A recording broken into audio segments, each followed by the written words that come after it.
Hello everyone, welcome to my channel. और आज की टॉपिक में हम पढ़ रहे हैं ट्रांसलेशन। तो देखिए, ट्रांसक्रिप्शन के बारे में और रेप्लिकेशन के बारे में हम जो पिछली वीडियो हैं उनमें हम पढ़ चुके हैं कि जो आपका रेप्लिकेशन होता है उसमें डीएनए हेलिक्स होता है जो वो अपनी कॉपी बनाकर तैयार करता है, और ट्रांसक्रिप्शन की प्रोसेस में आपका जो है डीएनए से एमआरएनए बनता है, यानी डीएनए अपनी इंफॉर्मेशन एमआरएनए को ट्रांसफ़र कर देता है फर्दर प्रोसेस के लिए। अब ट्रांसलेशन की प्रोसेस में क्या होता है? ट्रांसलेशन की प्रोसेस में जो एमआरएनए है वो अमीनो एसिड को जोड़ करके प्रोटीन बनाता है, और वो प्रोटीन जो होती है वो एक स्पेसिफिक जीन के लिए कोड करती है। तो देखिए, translation refer to the process of polymerization of amino acid to form a polypeptide. यानी ट्रांसलेशन में क्या होता है आपका, ये एक वो प्रोसेस है जिसमें कि जो अमीनो एसिड्स होते हैं उनका पॉलीमराइजेशन होता है, मतलब वो नंबर में बढ़ते हैं और जुड़ते हैं, और जुड़ करके क्या बना लेते हैं, एक पॉलीपेप्टाइड चेन। दरअसल जब भी दो अमीनो एसिड जुड़ते हैं तो उनके बीच का जो बॉन्ड बनता है वो होता है पेप्टाइड बॉन्ड, और जब बहुत सारे बॉन्ड एक साथ जुड़ते हैं तो क्या हो गया आपका पॉलीपेप्टाइड। तो हम इसको पॉलीपेप्टाइड चेन भी कहते हैं। The order and the sequence of amino acid are defined by the sequence of bases in the mRNA।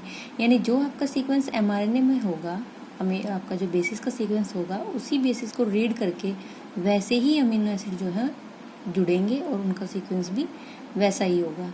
And the amino acids are joined by a bond which is known as peptide bond. Amino acid जो होते हैं वो peptide bond के through जुड़े रहते हैं। Formation of the peptide bond require energy, यानी peptide bond बनने के लिए आपका जो है एनर्जी की रिक्वायरमेंट होती है। Therefore in the first phase itself amino acids are activated in the presence of ATP and are linked to the cognate tRNA।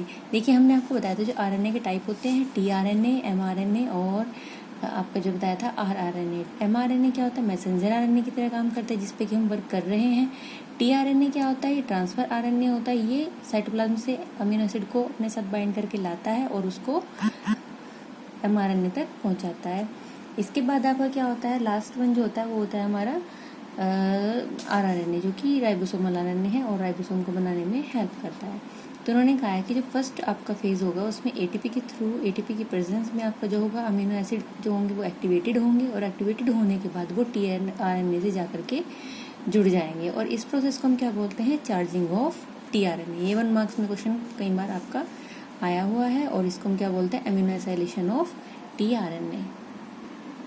If two such charged tRNA are both close enough, the formation of peptide bond between them would be favored energetically। जब आपका देखिए tRNA जो है दोनों एक दूसरे के पास आते हैं तो दोनों के पास क्या होता है? अमीनो एसिड होता है अपने अपने टाइप का, और वो अमीनो एसिड क्या होते हैं? आपस में पेप्टाइड बॉन्ड बना लेते हैं, और इस तरीके से आपका जो है अमीनो एसिड जुड़ जाते हैं। The presence of a catalyst would enhance the rate of the peptide bond formation। जो आपका कैटालिस्ट है अगर वो भी हम इसमें प्रोसेस में डाल देते हैं तो वो इस प्रोसेस को जो है आपका इन्हेंस करता है, इसके रेट को बढ़ा देता है। The cellular factory responsible for synthesis of protein is the ribosome. यानी जो इसका आपका एक तरह से कहते हैं फैक्ट्री जहाँ से ये सब चीज़ जुड़ करके बाहर आ रही है, जुड़ करके जुड़ने का काम हो रहा है, वो क्या उसकी तरह कौन काम करता है? यहाँ पे राइबोसोम करता है। और देखिए, आपने बहुत जो लोअर क्लासेस हैं अपनी 9th 10th में पढ़ा है कि राइबोसोम जो होते हैं प्रोटीन संश्लेषण का काम करते हैं, या कहते हैं कि प्रोटीन सिंथेसिस का काम करते हैं, तो वो यही प्रोसेस होती है। The ribosome consist of structural RNA। Ribosome जो होता है उसके पास स्ट्रक्चरल RNA है और उसके पास 80 डिफरेंट टाइप ऑफ प्रोटीन्स भी हैं। इन इट्स इनएक्टिव स्टेट, जब इसकी इनएक्टिव स्टेट होती है तो ये 2 सब यूनिट में डिवाइड रहता है, एक लार्ज सब यूनिट और एक स्मॉल सब यूनिट। ये भी आप पहले पढ़ चुके हैं। When the small sub unit encounters an mRNA, जब एक स्मॉल जो सब यूनिट है उसके पास mRNA आता है तो ट्रांसलेशन की प्रोसेस जो होती है वो स्टार्ट हो जाती है। And there are 2 sides in the large sub unit. जो लार्ज सब यूनिट है उसके पास में क्या होती हैं? आपकी 2 सब यूनिट होती हैं। देखिए, स्मॉल जो ये सब यूनिट है उसके पास mRNA आकर के जुड़ेगा, और उसके ऊपर जो लार्ज सब यूनिट होती है उसके पास 2 साइड्स होती हैं, और ये वर्क तभी करेगा जब आपकी लार्ज यूनिट और स्मॉल यूनिट जो है आपकी राइबोसोम की है वो आपस में जुड़ जाती है। तो देखिए, 2 सब यूनिट होती है 2 सब्सिक्वेंट अमीनो एसिड के लिए, यानी आने वाले लगातार जो भी आपके अमीनो एसिड आने वाले हैं उनको बाइंड करने के लिए, और फिर उनसे क्या बनता है आपका पेप्टाइड बॉन्ड।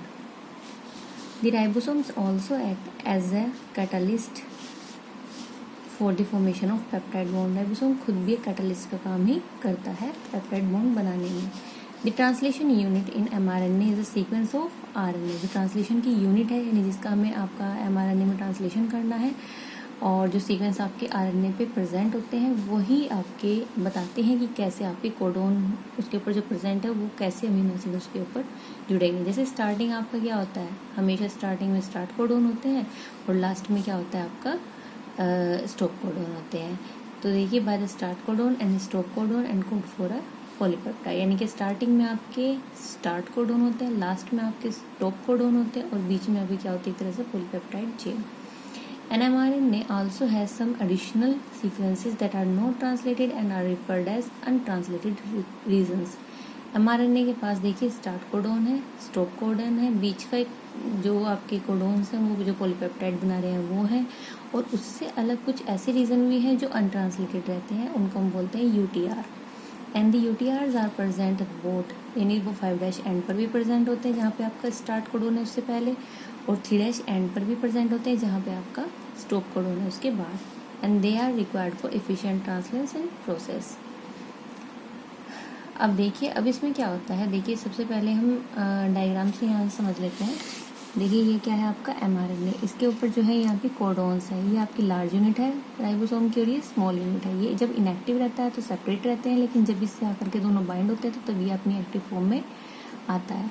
ये क्या है आपका tRNA। जो tRNA होता है वो पहले क्या होता है एक्टिवेटेड किया जाता है किसके थ्रू, ATP के थ्रू, और उस पर आकर के अमीनो एसिड जुड़ जाता है। जब अमीनो एसिड उसके पास आकर के जुड़ जाता है तो सबसे पहले वो कहाँ आता है, वो आता है इस साइड पे, यहाँ पर पे। फिर लेकिन जब नेक्स्ट tRNA दूसरा अमीनो एसिड लेके आता है तो वो यहाँ शिफ्ट हो जाता है, यहाँ पे आता है आपका नेक्स्ट tRNA।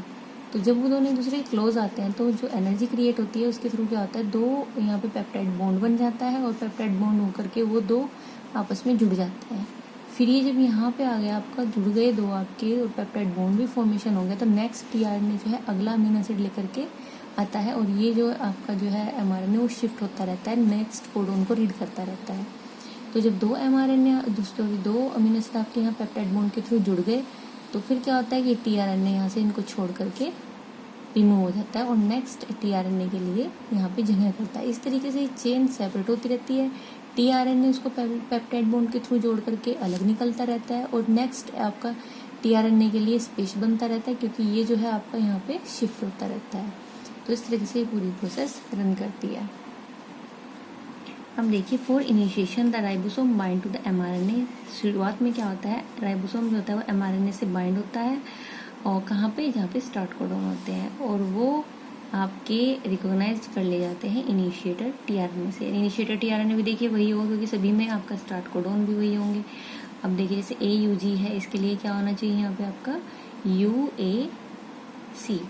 अब देखिए the ribosome processed to the elongation phases of the protein synthesis. अब जो है राइबोसोम प्रोटीन का एलोंगेशन करता है सिंथेसिस का, यानी बीच की जो चेन होती है उसका उसे पहचान करके उसके अमीनो एसिड जोड़े जाते हैं। And during this stage the complete complexes compound of an amino acid are linked to tRNA and sequentially bind to the appropriate codon in mRNA by forming complementary base pair with the tRNA anticodon। देखिए वही आपका ये बताएगा जो मैं अभी ऊपर आपको डायग्राम में बता चुकी हूँ कि mRNA जो है वो रन करता है और उसके ऊपर जो कोडोन है उनके एंटीकोडोन tRNA पे प्रेजेंट है और वो आते रहते हैं और अपने कॉम्प्लीमेंट्री बेस पेयर के साथ जुड़ते रहते हैं और जुड़ करके आपका क्या होगा, पेप्टाइड बॉन्ड बनाते हैं ऊपर और उनको वहाँ पर दे करके रिमूव होते रहते हैं। The ribosome moves from codon to codon along the mRNA। Ribosome जो है पूरे mRNA पे मूव कर जाता है codon to codon. Amino acids are added one by one. Amino acid एक के बाद एक जुड़ते रहते हैं। Translated into polypeptide sequence, translate होते रहते हैं पॉलीपेप्टाइड में। And dictated by DNA and represent by mRNA, यानी कि जो आपका इन्होंने कहा है ट्रांसलेट तो हुए हैं पॉलीपेप्टाइड सीक्वेंस में और जिसमें कि आपका जो DNA है उसकी इन्फॉर्मेशन आई थी, लेकिन वो किससे थ्रू रिप्रेजेंट करी जा रही थी, mRNA के थ्रू। At the end a release factor bind to stop codon. Last में रिलीज फैक्टर जुड़ जाता है और वो स्टॉप कोडोन के पास आकर के जब जुड़ता है तो उसको वहाँ से रिलीज कर देता है। दोनों सब यूनिट जो होती है वो सेपरेट हो जाती है राइबोसोम की और प्रोसेस जो है फिर से रुक जाती है। Terminating translation and releasing the complete polypeptide from the ribosome. इस तरीके से राइबोसोम से जो है कंप्लीट पॉलीपेप्टाइड चेन सेपरेट हो जाती है। तो ये था हमारा आज का टॉपिक ट्रांसलेशन। थोड़ा सा आपका कॉम्प्लेक्सिटीज़ है इसमें, आपका थोड़ा फर्स्ट टाइम में आपका जो है क्लियर नहीं हो पाता, लेकिन फिर भी आपका जो है अगर कुछ भी क्वेरी है तो आप कमेंट सेक्शन में उनको पूछ सकते हैं। Thanks for watching.